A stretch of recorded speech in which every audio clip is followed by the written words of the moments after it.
Are you a professional pillow fighter? Or a 9-to-5 low-cost time travel agent? Or maybe real estate sales on Mars is your profession? It doesn't matter. Whatever it is you do, however complex or intricate, Monday.com can help you organize, orchestrate, and make it more efficient.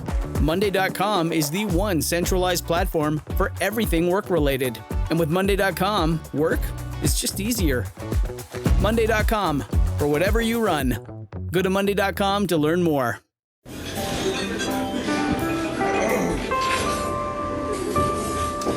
Well, I don't see the point in waiting any longer. So let's bring her out. The star attraction, the one you came to see. Ladies and gentlemen, the one, the only, Ms. Judy Gold. Hey everyone, I am so excited. You know, I'm always excited. I'm very excitable. I think I'm excitable.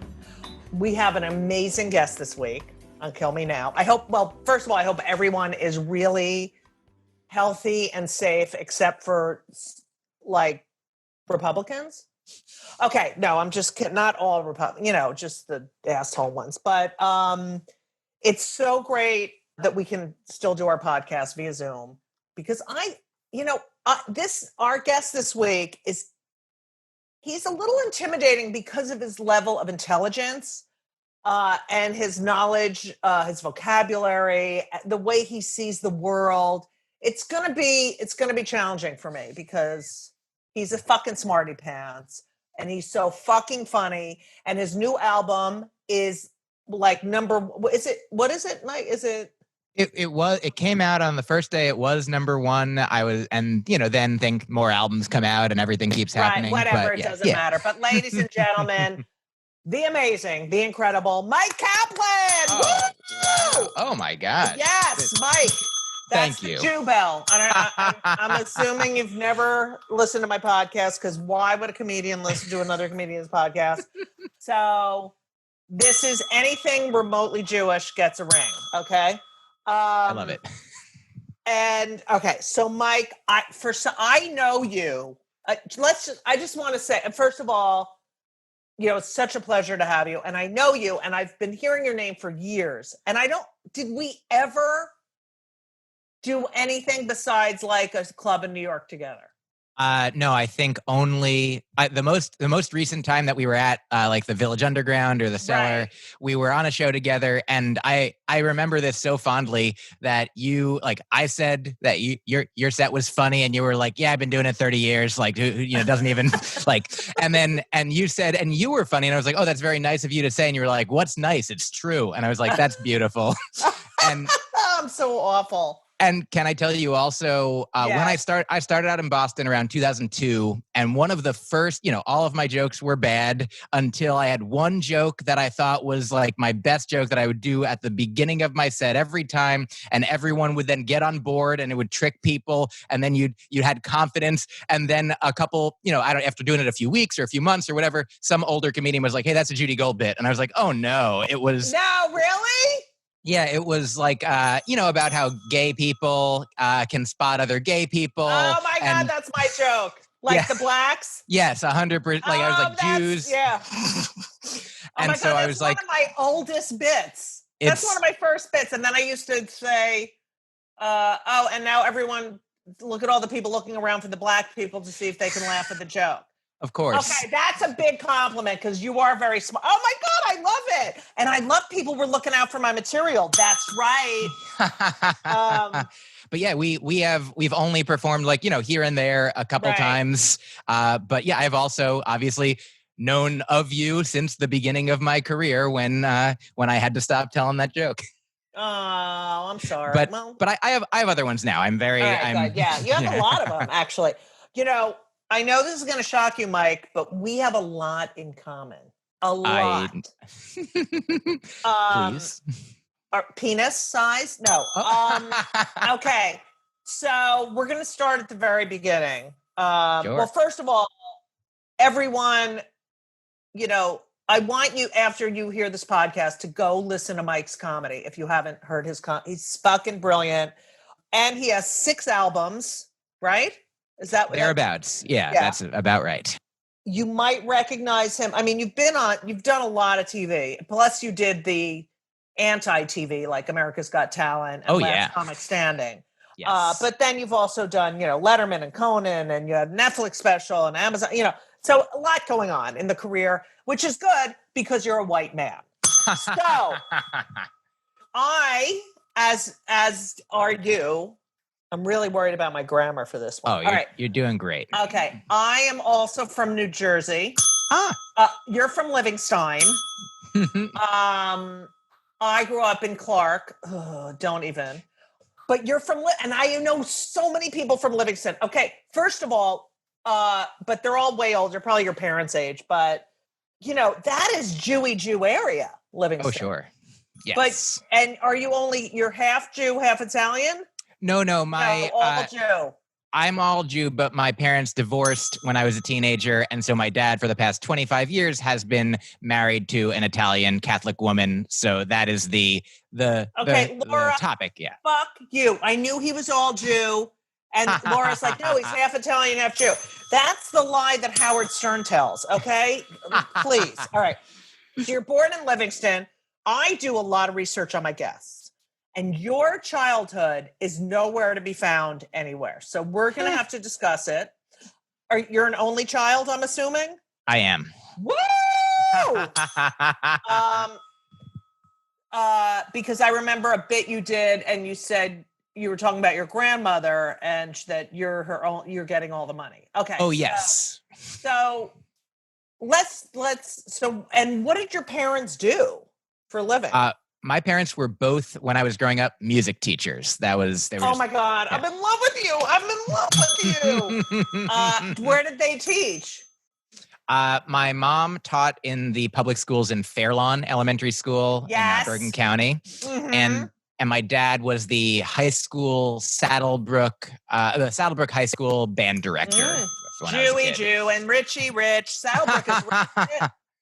I think, certainly, I have a friend, Erin Judge, who's a comedian I started out with. Yes, I know Erin Judge, yes. And she had this joke when we were starting out where she had a day job at Harvard, and people were like, oh, working at Harvard, very smart. And she's like, I'm not the genius. I'm like just cleaning their cages. She's like, if you work at the bank, it doesn't mean that you're rich. You know what I mean? So right. Yeah. That's funny. Yeah, we lived in certainly I was very fortunate. We had a house. They had teacher salaries. Parents are teachers, right. Yeah. So you're an only child of two music teachers, which means all your summers were off, right? They were off all summer? Yes. So did you spend time with them? Like, what was that like? Did you go to summer camp? I did. Camp? 100%. I went to. Because it's in the Torah, called Exodus. Yes, I went to day camp. Just where I'd come home every night from age probably 6 through 10. I think 10. I went away for 3 weeks to French Woods. Do you know that place? No. It's and then I went from age 11 onward into my adulthood. I was a camper, CIT counselor at Bucks Rock, which is it's sort of a camp that was founded by a man who studied with Maria Montessori. So it's you do whatever you want all day long, no specific times to go specific places. Very just complete freedom, an arts camp. And that I sort of where I became I used to be super shy, a super introvert. We moved when I was 12, and I just had I had a challenge starting over, meeting people because you never, especially when you're shy, it's fucking shit. But but the camp was full of these other, artsy, outcast, misfit weirdos. Right. And so I was oh, people are sometimes nice, can be nice. And that's where I sort of started, being a teenager, coming out of my shell, and then talking and talking and talking. And then I went off to college, and I was like, hey, didn't you know you can just talk all the time? And some people were like, did you know you don't have to? And I'm like, I don't think so. Now I have a microphone. Yes. So you grow up, your parents are both music teachers. You're in Livingston, New Jersey. So is it just normal?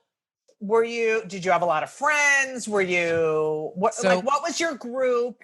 I'm assuming your life was pre-divorce and post-divorce. 100%. So you were a nerdy Jewish kid. Is that correct? That is 100% correct. And I went to, before we moved from kindergarten through 7th grade, and then we moved right after that.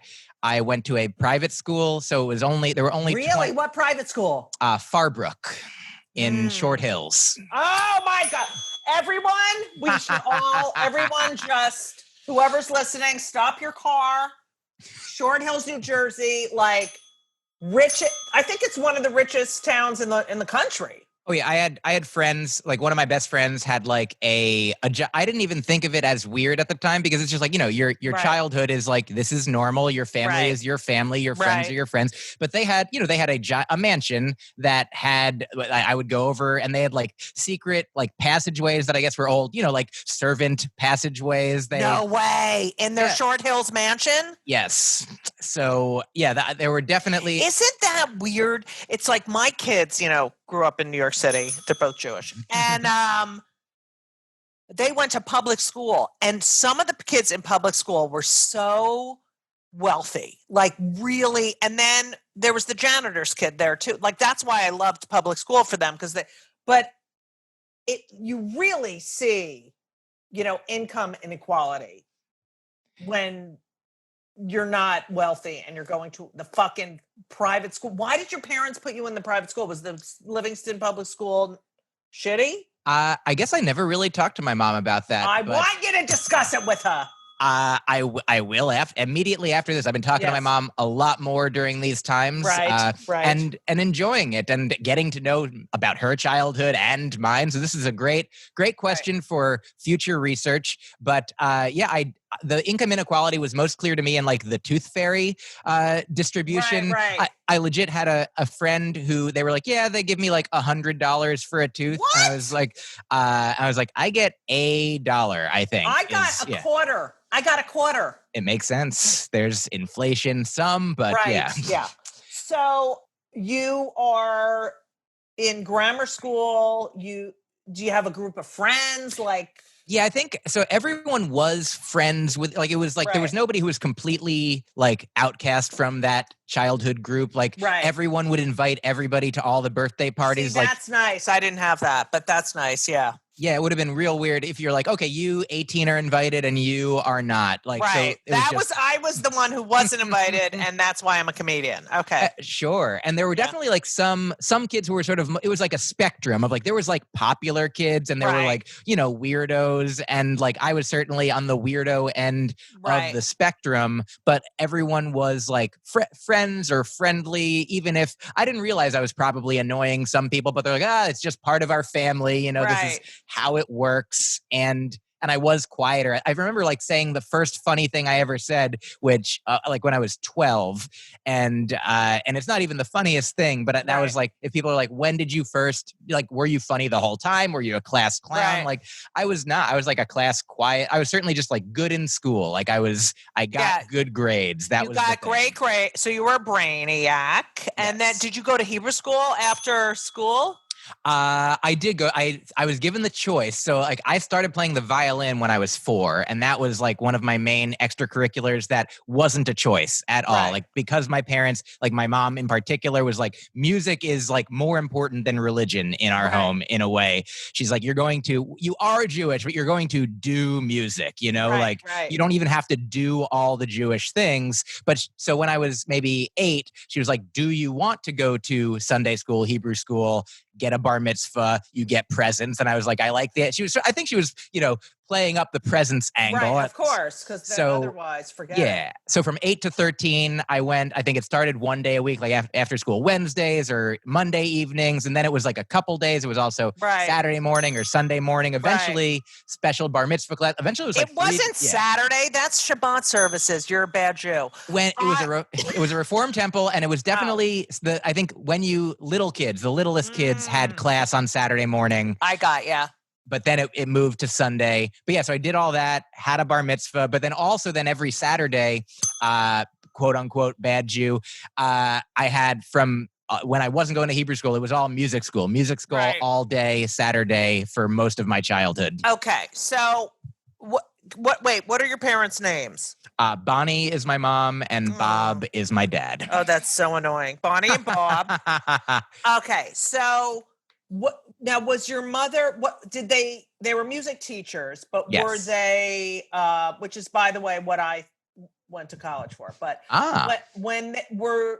did they want to be musician? Like, was this a dream that never happened, or? That's a great question. Also, I know that they met when they were both in at NYU studying music, and then they both got, I think, master's degrees in music from other places, and that I think that definitely, like, my dad, when I started doing comedy, was like, well, how will this, how will you pay bills? How will you pay rent? So I feel like he's always been a rational minded, like society, like a, component. And my mom as well. Like, I guess I don't know if they wanted to be stars, I don't think so. Cause I think they were both very surprised when I was like, I'm going to talk to the people, Yeah. So did they have their own instruments that was their focus? Oh yeah. I would say growing up, my mom mostly played trombone and like other horns, like baritone, French horn. That's so butch. Oh yeah. They played in like in addition to the schools, they played in like the marching band down the shore, like the Jersey Shore every summer. I love that. And they also what about your father? My dad played, I think of his main instrument as clarinet, but he also taught private lessons in clarinet, flute, and saxophone. Those were like his main things. So he's a woodwind. Yeah, and she's I was brass. clarinet. Yeah. I was clarinet and piano. And your guitar. And I am, violin first and then mainly guitar. And my mom now also does, when possible, in the before times, she retired from teaching in school, but does teach private piano lessons now. So that's her main. Oh, I love that. Oh, yeah. Oh, Bonnie and Bob. All right. So it's you, Bonnie and Bob. Yes. They're music nerds. You're a nerd and a brainiac. Yes. And then the shit hits the fan. Yes. Now, so you're 12 when they got divorced? I think maybe 13. 11? Yeah, 13. I think officially with the divorce 14, but I think the separation around 13. But so was it before your bar mitzvah or after your bar mitzvah? They were together at my bar mitzvah, but my mother did recently tell me that that it was not the happiest time, like that. Right. So she was probably like, "We'll get through the bar mitzvah, and then we'll talk about because I cannot go on like this." So, what happened? Like, first of all, I'm always curious because my parents didn't divorce; they fought, but they stayed together. But like, did you have any inkling? No, I definitely growing up, I start sentences with like certainly and 100%, even when I don't know what I'm about to say. I'm like very confident. That's the heritage of like, do you know the thing in the Talmud where it's like a rabbi's like, I've got one piece of paper in one pocket that says this world was created for you. And the other is we are nothing but ash and dust. And so it was a big focus on this world is created for you in my house growing up. So I was like, yeah, and that still to this day, I'm like, I'll say things even if I don't know what I'm going to say, but for sure, I don't know if there were any signs, any red flags, but I remember thinking as a child, as like, a single digit age child, thinking like my family is so happy. Like I'm thankful they'll never get divorced. I remember thinking like this is together forever. Like I don't even know, like, how do I even know about divorce? I don't know if I had friends whose parents did, but then somewhere we moved when I was 12, they were together. We moved to Upper Saddle River. How come you moved? Because my parents both worked in Bergen County, so they wanted to live somewhere closer. And I believe that they had a good school system, in that area. So you got out of the private school. Yes, they were supposed to keep me there to finish it through 8th grade, but our house sold real quick, and they were like, "We have to move." So I was like, "But my friends," and like, you would have to leave these friends in a year anyway. We'll give you more of an allowance. That's awful. So yeah, it was sad, but I didn't. It was all I knew, and I now understand that I would have had to experience some new beginning at some high school somewhere else. But yeah, it was, in that age, it was going to be tough no matter what. But yeah, so now we're in Upper Saddle River. At your bar mitzvah, you got to invite all your friends from the other school. Yes, all my old friends came to the bar mitzvah. I'm very into the bar mitzvah. Oh, yeah. Now, did you make a lot of dinero on the bar mitzvah? I was allowed to keep a few $100s, Right. and then everything else went into what I don't know how much it was, but it all went into a college fund that then, along with the half scholarship I got, it was able to make it so that I do not have any student loan debt. So That's it was awesome. enough to pay for half a Brandeis. Right. Which is very Jewish, you yes. motherfuckers.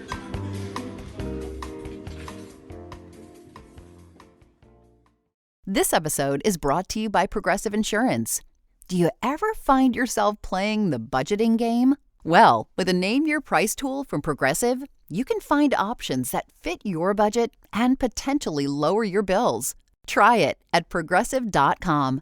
Progressive Casualty Insurance Company and Affiliates. Price and coverage match limited by state law. Not available in all states. Okay, so you then go to this new school. Yes. Which high school, I'm not a fan. I didn't have fun in high school at all. But it must have been shit for you. But were you in the band, like you were in the band and the orchestra and all that stuff? Not that there was no orchestra and they didn't have a band, but I still did go to like separate music things, and I did all-state orchestra. And wow. Yeah, I was Were good. you in the McDonald's? What's that? The McDonald's band? No, you didn't. Oh, I don't know that. Oh, that was like, it was all state, and then the McDonald's was 2 people from each state. Oh, no, I certainly wasn't in that. They didn't even tell me about that. But yeah, they suck. Haha.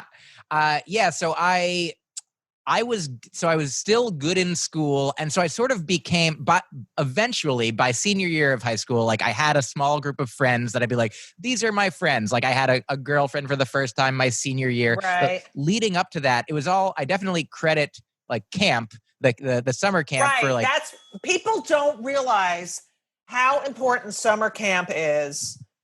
You know, people are always like, oh, the Jews, they send them away. But it really is bonding. Like, even my kids are like, Mommy, you don't understand. Like, they're like my brothers, you know, like they're, you know.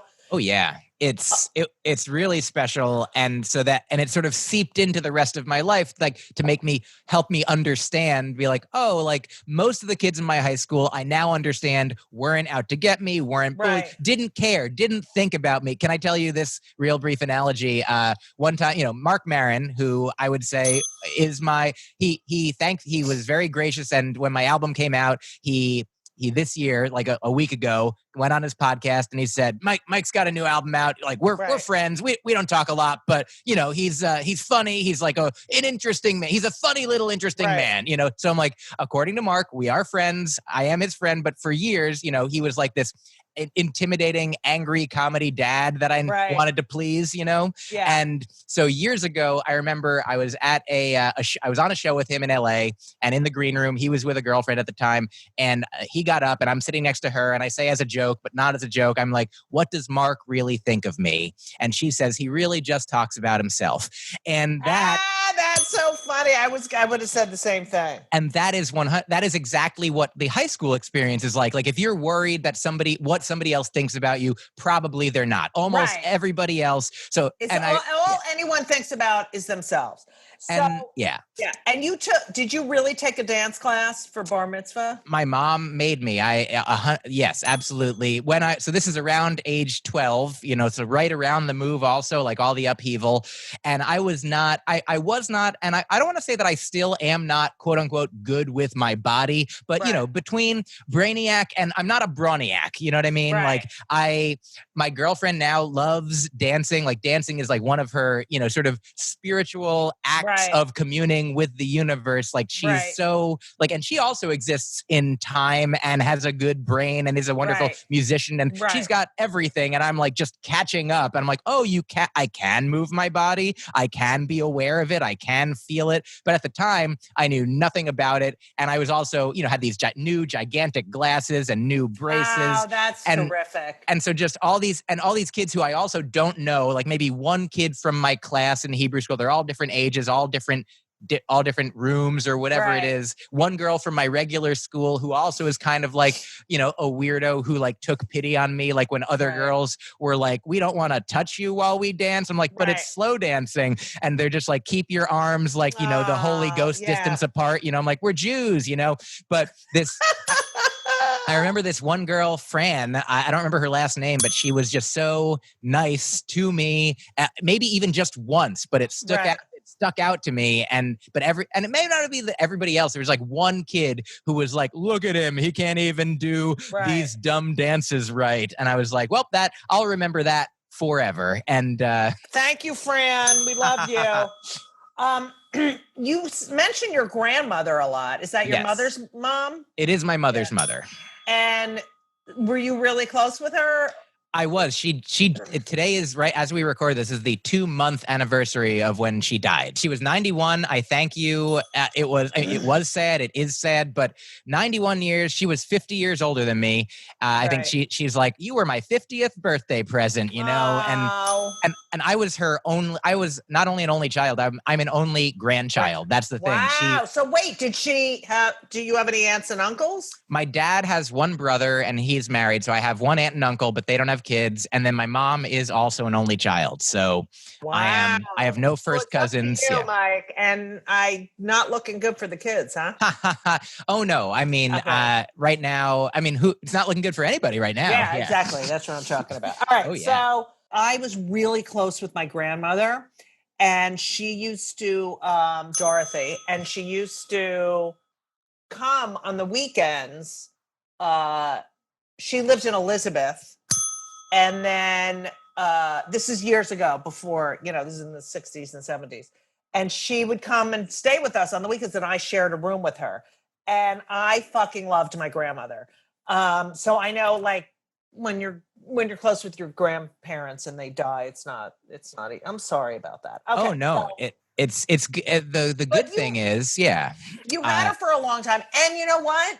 You probably got some great, love and that unconditional. Like, I got stuff from my grandmother that I did not get from my parents. Oh, definitely. I mean, I know that my relationship with my mom is what it is, and hers with her mom is what it is, and my relationship with her mom is so totally different. Like my mom and my grandmother have been like almost polar opposites. Some ways they're so similar, and in some ways, like my grandmother would send me like dirty emails, like jokes, like joke forwards and things, and my mom would be like, "Don't do that," and my grandmother was like, "Well, then I just won't tell you," And she was just this outspoken, but. It's funny, to my girlfriend, didn't grow up Jewish. My girlfriend sees our family like the split screen in Woody Allen's Annie Hall, where like the Jewish family's eating and then the non-Jewish family. She's like, oh my God, women who are speaking their minds and everybody's just talking and it's like chaos churning, but we are the chaos. And she's like, my girlfriend's like, it's like double Dutch. Like, I don't know how to jump in or where to jump in, but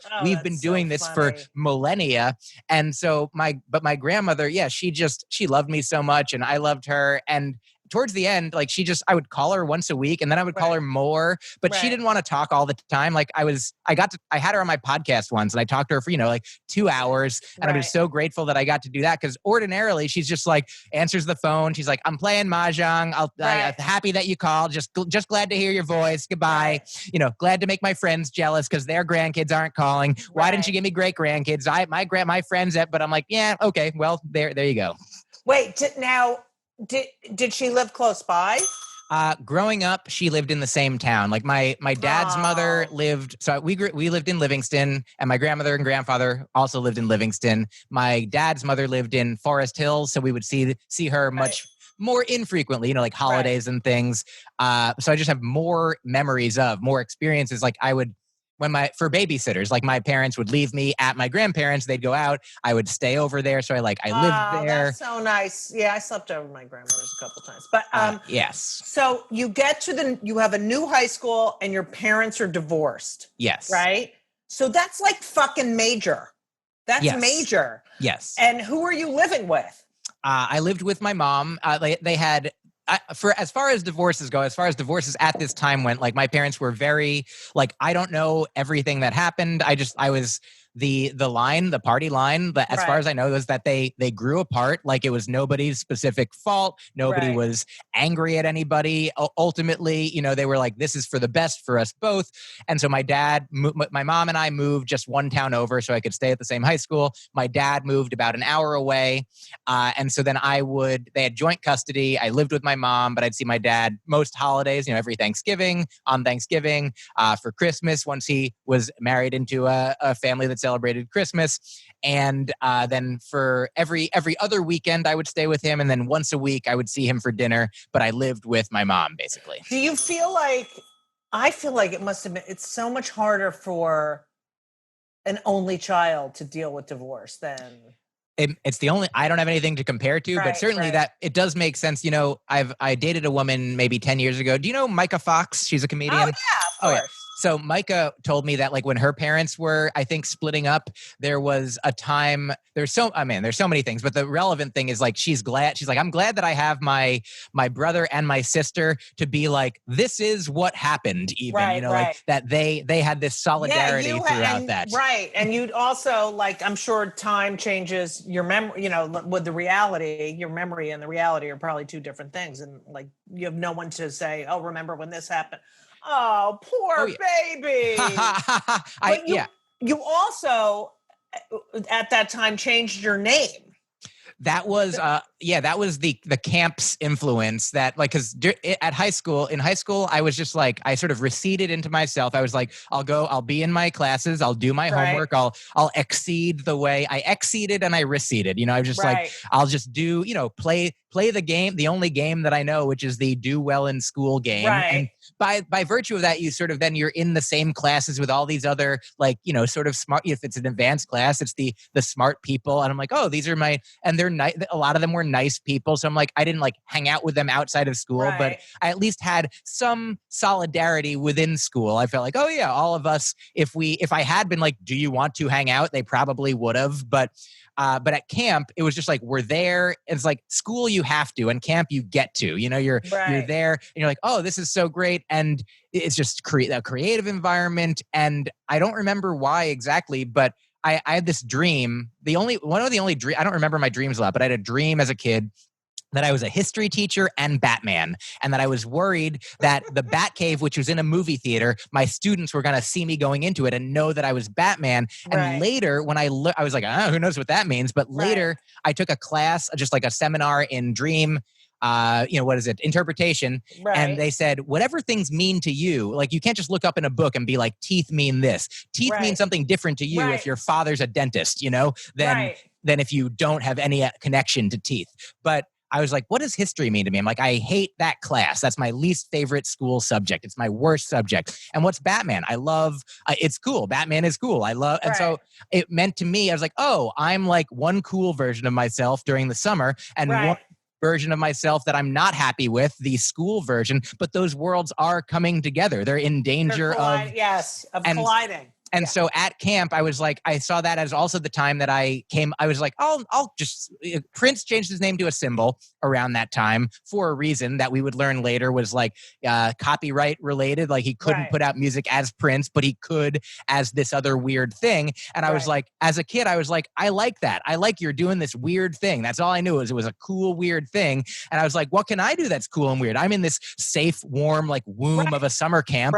I'll just change I'm not even going to go as full Prince. I'll just be like, look, compared to Prince, I'm normal. I'm just using the alphabet still. So that's when I changed around 14, 15. I was like, yeah, MYQ, why not? And all of my friends, if I was at school, people would have been like, why? Don't do that.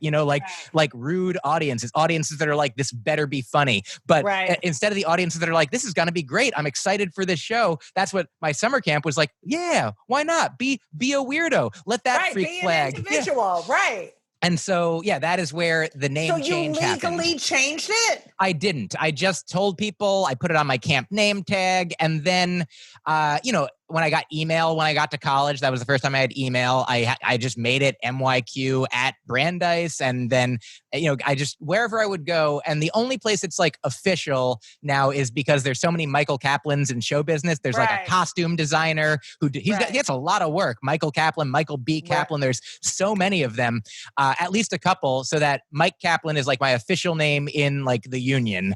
But other than that, it's just a thing that I told people to say. What did your parents and your grandmother do? I think the same as everything else. They were like, that's weird. I assume but they were such, in general, I would say, loving, supportive presences that they were like, no, okay, I guess. Right, because it's not like you're out like doing drugs or anything. I'm not graffitiing MYQ on walls. I'm just writing it in my diary, Wow, that's so funny. So you graduate and you go to Brandeis. Yes. Jew. Was that your first choice? I would say it was not. Here's what I did. I filled out the common application, which meant that you only had to fill out. I was like, great. I think there was I would have applied to Brown, but they were like, you have to hand write your essay. And I'm like, I don't want to do that. I was like, I've already typed it. And so I applied to, I think, Harvard, Columbia, Tufts, Brandeis, and Rutgers. Those were Rutgers would have let me go for almost nothing, and I think Columbia I got into, but would they were like, give us all of the money. There's only you can take out loans, but no scholarships. Harvard I didn't get into, and the other ones I did, and so I don't know if I had I was just gonna see what I got into and see what the best offer was, the combination of financial and prestige, or where it was all in the New York, New Jersey, or Boston area. Which I guess, I don't know. I didn't really think about why didn't I apply farther away? I'm like, this is fine. I'm like, I'm leaving this building, my home. That's enough, Well, I went to Rutgers because they made us. I mean, basically, it was so cheap. It would have been $1,000 a year, I think. Yeah. If mine was $2,500 a semester. Yeah. And my brother went there. My sister went there. My father, went there, got a law degree there, got an MBA there. It's but it's like you're from New Jersey, you think it's the worst school in the world. Oh yeah. It's not leaving. It's almost the same as being at home. But still. My mother said to me, you could be, 10 minutes away and be away, so they didn't, and we didn't have cell phones or anything. So I couldn't call my parents. There was one phone on the dorm floor, and I talked to them, once a week, but they lived 30 minutes away, but I barely saw them. So, it really hit. So what did you study when you were at Brandeis? I studied philosophy and psychology were my majors. And were your parents pissed you weren't a music major? No, I very specifically, I mindfully chose not to study music because I had the sense that if I had to take classes in it, because by this point, in high school, I also started teaching myself guitar, and I loved it. Now, I hated the violin. I was made to play the violin, and Did you have a little mark on your neck? All the time. Even just playing a little. If I played it now once, it would come back gigantic. It would be a 3-dimensional hickey, And so but with the guitar, way better. Not just because it doesn't make you have a hickey, but same deal. And it was my choice. That was the thing. I played it for hours a day starting in high school. I didn't think of it as practicing. I was just like, I want to be able to play it. I want to get good at it. And so finally, fulfilling my mother's dream of me loving music. I finally. But it was on your terms. Exactly. And that's why when I went to college, I was like, I did do music. I was in a chamber choir. I was in an a cappella group. I don't know if I took any specific classes, but I was like, I don't want to have this be my assignment. I don't want to have to, because then I'll start disliking it again. Because if you're made to do something, then you resent it. Because I went to college and I was going to go into communications and business, whatever. And I switched over and I was in the orchestra and I was in the choir and everything. But then I was like, I only want to learn about music. I wanted to, it was the thing that kept my attention. Sure. And I was like, I want to get a degree, but this is the stuff that really I find fascinating, like music theory and music history. So it was it's sort of the opposite of you. Which you know? I eventually came to that with comedy because I took this one day of one class of introduction to the moving image, like a film study class. Right. And the teacher first day says, after this class, you will not be able to enjoy a movie the same way as you did before ever again. And I was like, but I love how I enjoy movies. So get out of here. But with comedy, same thing as you with music. I was like, I fell in love with it. I fell in love with doing it. And like, I read about it. I watch a lot of I don't do everything that I did when I started, but I started devouring everything. When I started getting into comedy, I read books. I now listen to podcasts, and I was like, I want to be a student of comedy. And so, of course, as a comedian, you don't laugh at everything the same way that you would if you weren't a comedian or before you were a comedian. Right. But you also recognize why things are funny, even if you're not laughing at it. You could say, well, that's what the joke is. I don't find that funny. And it's even more special when you do laugh at something. Right. Oh, absolutely. But it's also like, I tell people this all the time. There's so many comics who are musicians because it really is all about the timing. And one syllable can fuck a joke up. Accentuating the wrong part of a word can fuck the joke up. Saying a word, the same word 3 minutes before. It's so auditory, Do you know what you just reminded of? 100%. Did you know Steve Sweeney from Boston? Yeah. I remember, so I started out in Boston doing comedy, and he was like one of the big guys, one of the like Boston famous guys. Right. And I remember this, he would want his openers to be completely clean. I remember thinking that was so weird because he had a joke. He was filthy, and he had one joke where the punchline was that fucking fuck. He fucked me, that fuck, And I'm like, and you don't want, but now I completely understand why he doesn't want anyone else using any of the fuck meter. Right. I get people who are different than me to open for me all the time. Of course. Why wouldn't you? And I want, it's so important. I like people who write jokes, who write material, who make the audience think, because it's better for me when I go up there. Anyway.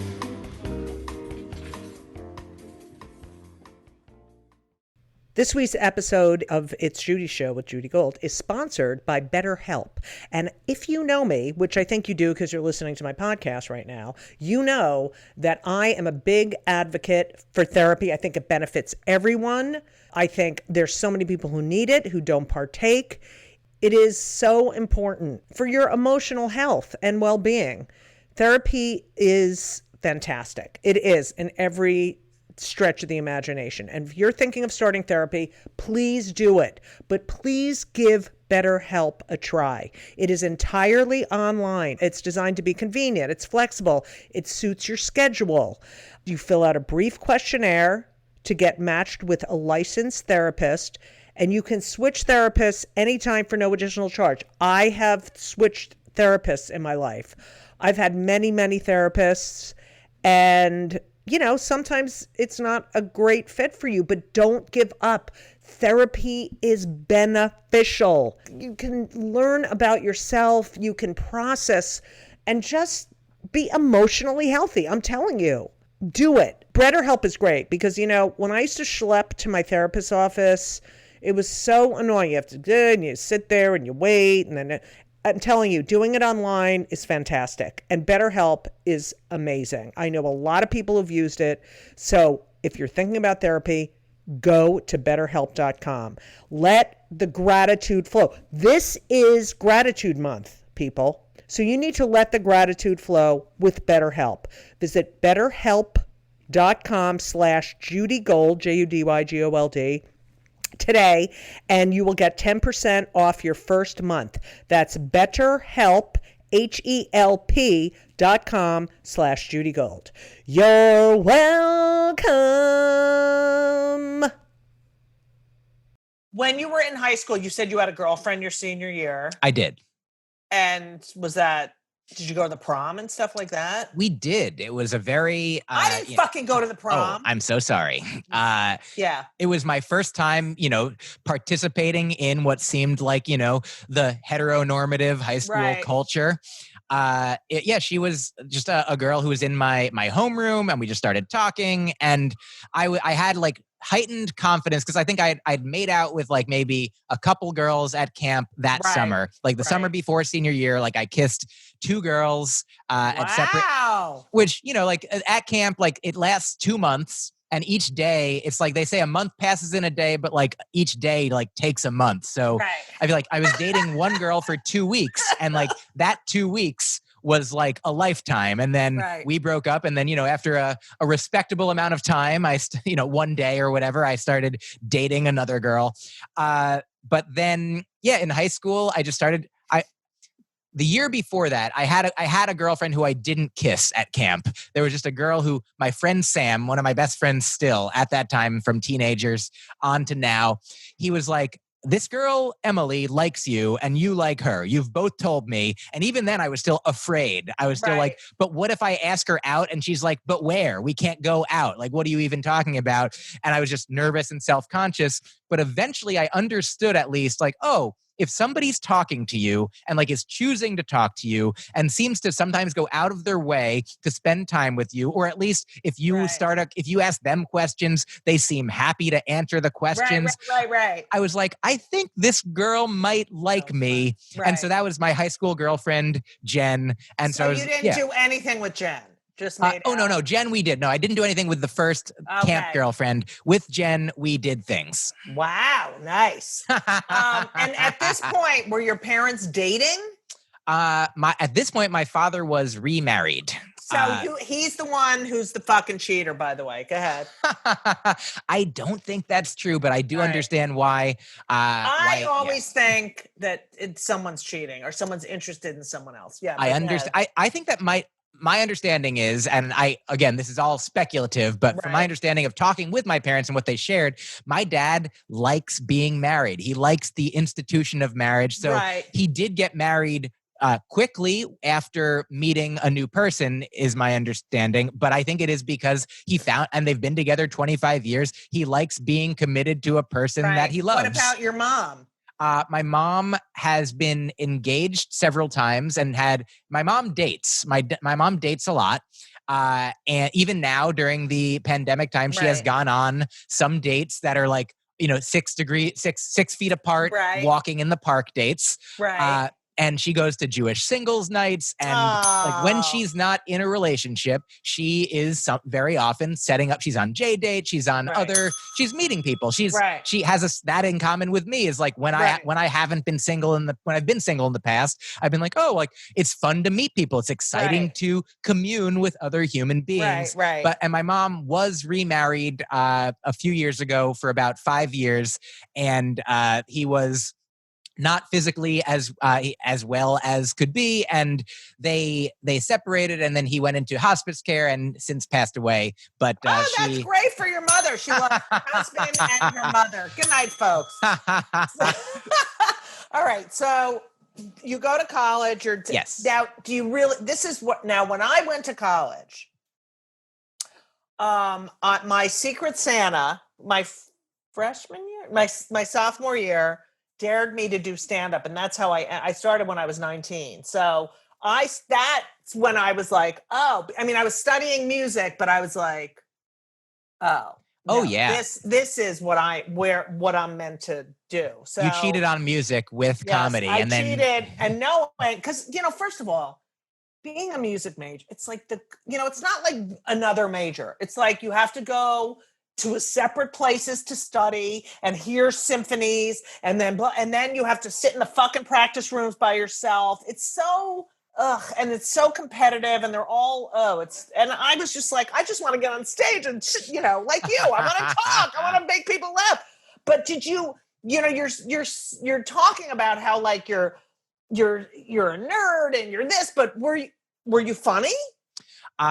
It's really funny. I thought I was, and relatively speaking, certainly to my kindest, most supportive friends, I was. And then to my even my roommates, who like I lived with these same guys for like most of college, and we were friends. And I remember when I told my friend Dave that I was gonna do comedy, what's Dave's last name? Dave Ehrenberg.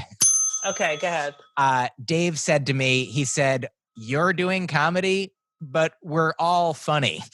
And at the time, he might have meant we're all excluding you. Like, we're all funny, like not you. But maybe like several years later. It's also go ahead. Sorry. Oh, no. Several years later, he saw a show and he's like, oh, you are funny now. Right. But like, I was certainly funny within a group of friends, but I was not funny with a group of audience. 100%. I had delusional self-confidence that brought me to the audience. And so I started as a musician. My initial goal before wanting to do comedy was, I didn't even know comedy was a thing. But I knew that I wanted to be a singer-songwriter, because when I was 15 and I started playing the guitar, I started writing some songs that I would play at like coffee houses or like the talent night at camp, Right. And everyone liked them.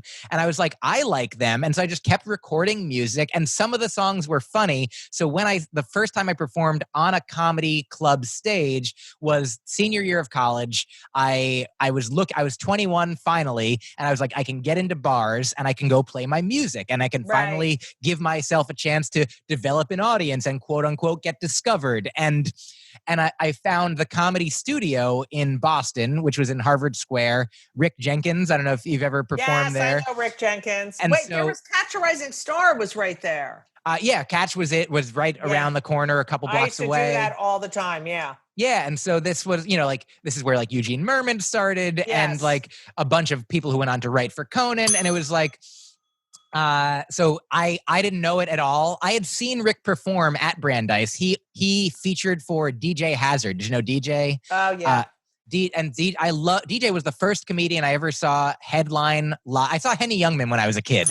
My parents brought me to see Henny Youngman, and a magician, I think, closed that show. And I loved the magician. And I was like, Henny Youngman, very fine, like, okay, I got a book that he signed, Right. But DJ was the first live comedian that I saw that really made me cry. Just like the room wasn't even like packed. I didn't care about anybody else. I was just like, he's speaking to my resonant heart of comedy that I didn't know existed. Like previously I'd watched Paul Reiser's comedy. When I was like 12, 13, I saw his first special and I loved it. Even though I wasn't a married man, but I was like watching these. This is funny. Yeah. So I got the book Couplehood. He's probably the comedian I quote the most. Paul Reiser in every relationship situation. Like when I was dating Micah Fox, it was to the point where I would bring him up and she would be like, you should be married to Paul Reiser. If anyone so I saw DJ and I saw Rick open and I was just like, I love it. And then I didn't even know that I was calling Rick when I was like, I'm looking for places to perform my music. And I called this comedy club and I'm like, some of my songs are funny. Can I perform on your stage? And he was like, yeah, I'll give you 5 minutes. And I was like, 5 minutes? Like that's, 15 at a music open mic, like 3 songs, maybe 2 songs. But I played 2 really short songs. In between, I did what I would call riffing now, but then I called talking until people stopped laughing and then playing a song again. And so I was definitely not funny. I was not practiced. I was not honing comedy as a craft. I was just like there for the music. I was there to be like, hey, audience, these are my songs. Like, the first time I went on after Jonathan Katz, he was on the show. Oh, I love Jonathan. Oh, I knew him from Dr. Katz, his TV show. And I was like, I think the first thing I said when I went on stage was something like, I'm super nervous because I'm following a guy who's the most famous person in the room and doing what he's doing the best. And he finished with a song and I'm about to play songs. So I'm about to try to do the same thing as what the best person did. Right. And that I was saying it for real. And the people, like I had no sense that it was endearing. People were like, oh, this is, look at this little funny Jew, whatever. But yeah, that is how I started. That I thought I was better than I was because of my loving, supportive family and upbringing. But I love that. Yes. Okay, so then you graduate college, and then you get do you get the master's right away? Yes, immediately. So immediately you go to BU to get a master's in applied linguistics. Yes. Which the way that saying it like that. How the fuck did that happen? I will answer it 100% because saying it like that makes it sound like I had a methodology. And here was my methodology. Here's what I decided to do is I remember in college, I was like, I don't want to take any more tests. I don't want to take any more classes. When I'm done with college, I'm done. And then as being done approached, I was like, I don't know what I'm doing. I'm going to keep going. So I wanted to keep going because I didn't want to get a real job. I didn't know what real job I would get. I thought of maybe being a teacher like my parents. I was like, I've taught summer camp, music lessons. I've taught guitar lessons. I applied to Teach for America. I didn't get in. I'm grateful for that because my life would be very different if I had moved to the middle of where either nowhere or the middle of everywhere to do that. But I applied. I was like, what about grad school? I know how to be in school. I'm good at being in school. If I stay in school, I applied to, again, only in the Boston area and the New York area. And I'm like, I'll be able to perform and then give myself more time at night. And so I applied to mostly psychology degrees, like mostly either like a PsyD, like a practicing psychologist degree, or Masters of Psychs, or just like all the social work. I didn't even know. Like I talked to one psych professor. I'm like, there's so many different psych degrees. Like, how do I know which one? He's just like, just get a PhD, then you can do anything. And I'm like, oh yeah, just go to school for 10 years and then you can do anything. And so I was like, I applied to all these degrees and I didn't know which one would be good. And I applied to one linguistics program because I also did get a minor in linguistics and I just loved it. I loved the classes. It's such a great, I think it makes so much sense to me because music is a completely other language as well. And it's interesting because I have terrible ADHD, which was never diagnosed when I was a kid, but I could never finish a book. Like, you know what I mean? Yes. I could sit at the piano for hours. Amazing. And I really believe my reading music and kept that part, because I read a lot now, but I think that was sort of the food that I needed to keep my brain going. So, and linguistics is so interesting. Oh yeah. I'd never heard of it. I just took a class because it was called like the grammar of English or the structure of grammar. And I was like, this is the first day the teacher says, like, I don't care if you split infinitives or spell things wrong or say ain't or end a sentence with a preposition. But that was the first time that I learned, which is why I wanted to the two things I want to say. Yeah. You said, where you at? All right. Yeah. I think I did write a joke once that was like, where are my English majors at? And that's funny. Okay. And so, but I remember hearing that, and it was when I learned that the study of linguistics is not to be prescriptive, not to tell people how to talk, but to be descriptive, to describe how people actually do talk. Because before you even go to school, you learn how to talk just by listening. That's how the human brain works. And so that's the way that I like to strive to live my life. Like, so when you said at the beginning of this conversation that like you're worried about your grammar, it's like, I'm certainly, of course, as you know, not here to pick apart your grammar, not here to judge your grammar. But I just know that you will know. Oh, sure. Yeah. And I would love to, I could do a dissertation. If I was still in school, I could be like, here's how Judy speaks. Here's how everybody speaks. But it was just so amazing. Well, what did you learn, like, as far as when you talk to a person? Yes. Right? Because you have this knowledge. Do you learn, do you automatically then figure shit out about that person because of the way they're speaking? That would be a great use for it that I've never even thought of. 100%, like the same way that I said Mark Maron was only talking about himself. Like I'm not only in my own head, but that's like my natural, my natural habitat. Like that, yeah. Yeah. So if you said like, what do you use linguistics for? I'm like, oh, I learned these things about how to live my life, about my own experience. Right. And like, I remember taking a class called semantics and we discussed like, what is the definition of a chair? That was like our first paper or our final. I don't even remember, but we discussed like, everyone if you know what a chair is, you know what a chair is, but how do you make a definition for it that includes a high chair and a beanbag chair? Because they don't look the same. And so I learned learned, the teacher like sort of either led us to this Socratically or just told us at some point that every definition, and particularly a chair, is made of a form and a function. So like it can either look like a chair or act like a chair. Like a beanbag chair doesn't look like a chair, but it is one because you sit on it. It has the function of a tree chair. stump could be a chair. Exactly. But like a couch has the function, you sit on it, but we're like, oh no, there's a different, that has more. So that one looks like a couch. So you have the function of chair, but the form of a couch. So it's more chair-like than something else, but it's not. So that's when I started learning about the fluidity of not only language, but concepts and reality in general that it still go on to this day. We're like, oh, but when people are like, yeah. That totally informs your comedy. Yes, 100%. And I love that because it's such abstract thinking, you know?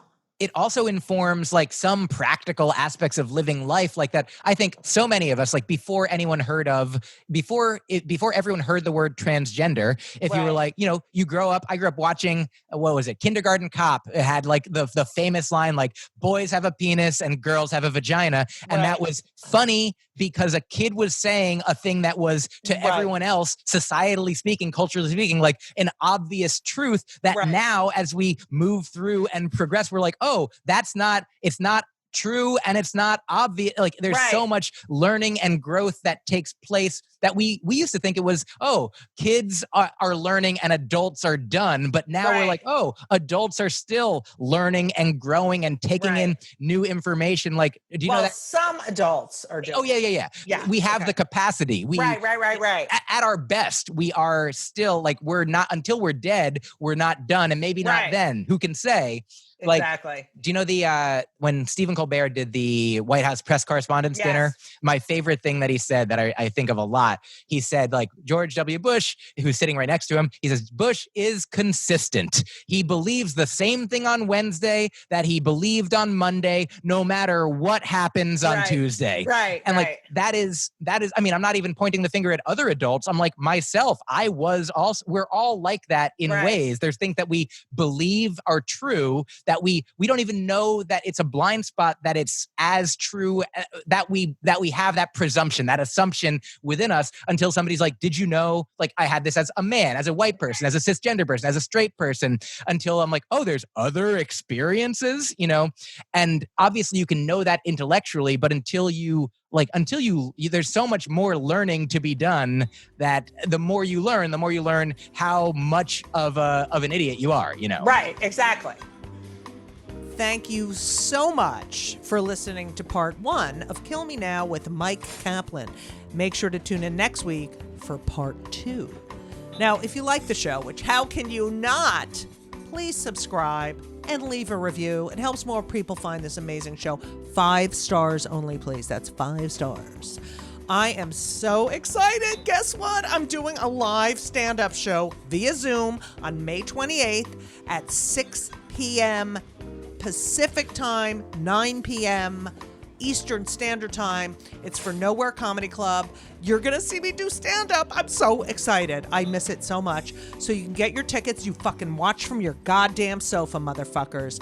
Get your tickets at judygold.com. Tickets are $10 to $15. There's also a VIP ticket available for $25. That includes admission, a digital album, and a private meet and greet after the show. Hey now. Also, if you haven't had the chance to pre-order my new excellent book, yes, I can say that, When They Come for the Comedians, We're All in Trouble, it is available for pre-order now, wherever you get your books, and it'll be released on July 28th. Booklist, which is an amazing organization, calls the book a powerful and powerfully funny argument in support of how vital free speech is to comedy, and comedy is to us. Okay? So there you go.